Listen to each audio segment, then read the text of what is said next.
Hey everybody, Clifford Stummy here. Today we are talking about glowing eyes for our 21 Pilots Tuesdays. Thanks so much for watching, guys. This was requested by Michael Aponte Rivera and upvoted by a freak ton of you guys. It is so good to be able to explain songs for you that you guys enjoy. So let's go ahead and jump into it. Also, I do have a proposition for you at the end of the video. It does not cost you any money. I just need your help writing some reviews, and if you do, I will give you something awesome. But yeah, let's go ahead and jump into Glowing Eyes. Glowing Eyes is off of Regional at Best, and it's gotta be one of the kind of the cult classics 21 Pilot songs. It's interesting partially because it really feels like the meaning could go two different ways, particularly in the chorus. Now, you probably heard my explanation of it in the 6 songs in under, or all 21 Pilot songs in under 6 minutes video that I put out a little while ago. And essentially what I said in there is that Tyler is trying to decide between helping somebody, possibly a fan or a friend, and just kind of sitting and wallowing in his own misery, and just kind of like the rough hand he's been dealt in the moment. Now, we know that a lot of 21 Pilot songs have intense themes about mental struggles and depression and thoughts that you just don't want to be there, and oftentimes he'll compare these thoughts to demons, and he kind of personified them all together in one big bunch as Blurryface with the Blurryface album. Glowing Eyes is an original kind of, I suppose, appearance of Blurryface, and I think that makes it pretty interesting. We'll see in the chorus, but in verse 1 he says, "We're all stranger creatures than when we all started out as kids. Culture forbids we have romantic fantasies about what dying truly is to fall off the grid." So what he's talking about here is people who romanticize suicide or death in general, and just think that, you know, it's one thing or the other when they don't really know what it is, and sometimes thinking that it's better than what it is. And he just, in the end, he's like, it's to fall off the grid. Like, you're just not there anymore. Get your mind around that, like, before you go start saying that it's like some good thing. Then in the pre-chorus he says, "We live for the night's decor," which I think is darkness. And it says it reveals what we dream of. So taking the colorful, vibrant world and painting it black gives it sort of a canvas for your dreams, or the things that you think about. And darkness and death are often associated together, along with evil and a host of other bad things. And so I think that's kind of what we have the opportunity to think about when it's nighttime. The chorus is the contestable part, and it could go either way. I really think it's one way, though. He says, "I know there's someone at the door. They called for help of this, I'm sure. But do I want to say goodbye to all the glowing eyes? I'm holding on to what I know, and what I know I must let go, but I would rather play a song for the eyes to sing along." So there's these two parties. There's somebody at the door who's asking for help. They called for help, and he's sure of it.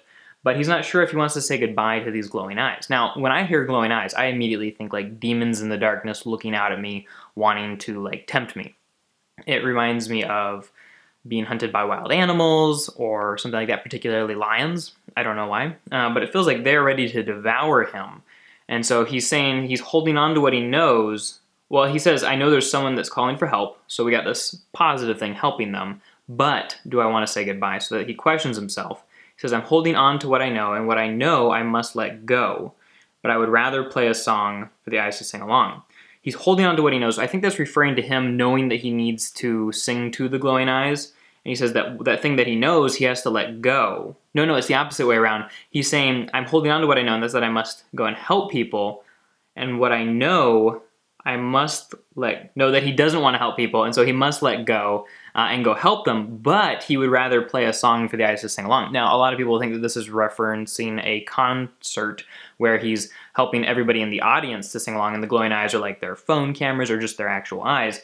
But the fact that he says, "But I would rather play a song for the eyes to sing along," makes it sound like it's something negative. And so staying with the demons is a bad thing, but helping other people or playing a concert is not a bad thing. So the someone at the door, he has to go help. And so I think that word "but" is kind of what decides it for me. I would love to hear what you guys think about that, though, because it's definitely contestable. Look up the lyrics and give me your best reason that you think that I'm right or wrong. I would love to hear it. In verse 2, "We all know somebody who knows somebody who's doing great. I know some people who know people who are flying straight, but I'll kindly enter into rooms of depression, while ceiling fans and idle hands will take my life again." So we all know somebody who's doing great. Well, we don't even know we don't even know somebody's doing great. We know somebody who knows somebody. So it's twice removed. So we don't actually, we've only heard of this mystical thing of somebody who's just living this perfect life and having a great time. And I think he's kind of implying that it doesn't exist. Everybody's got some struggles. He says, but he'd rather enter into rooms of depression, basically, while ceiling fans may be a reference to the self-titled album cover where you see the ceiling fan above like this person who's obviously thinking and having these nighttime struggles, and idle hands, so maybe right before you go to bed, having to think without having anything to distract you, will take his life again. And so they're what brings these glowing eyes to him. And then finally we get into the bridge. Well, not finally, because we want to talk about the intro. But in the bridge he says, "This room is far too dark for us to stay around. Redemption's not that far and darkness is going down." So this room is too dark for us to stay around. We got to get out of here. We got to go help that person, which is why I think maybe another reason I think it's not necessarily about a concert. Redemption's not that far and darkness is going down. One thing in favor of the concert is that maybe the room is far too dark for us, all of us people at the concert. Maybe we need to go out and do something and make the world a better place and help the people that we hear knocking at the door. But I still think it's a little bit of a stretch. Redemption's not that far and darkness is going down. Redemption or safety, usually this is in reference to the sun or light coming, and so that it's not nighttime anymore. It says, and darkness is going down. So darkness is a bad thing and he wants it to leave. The final thing is just the outro, and it's this emotional appeal. He says, their eyes will sing along, make them stop, make them stop. Now fans, I think, would be singing along out loud. Another reason I don't like the concert theory, even though it's still possible. But he says, make them stop, make them stop. He says it 3 more times.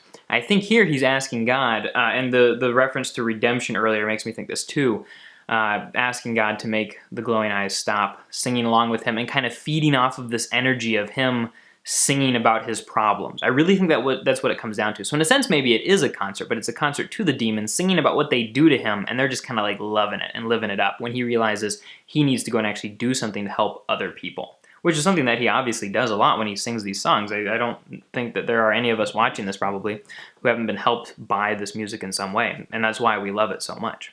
And I think that is the power of Glowing Eyes, is it's him telling us a little bit more about himself, which is usually why we love his music. And it's him saying, I have this struggle where I don't know whether to pity myself and to just kind of live in this dark place, or to go out into the light, find the light myself, and help other people.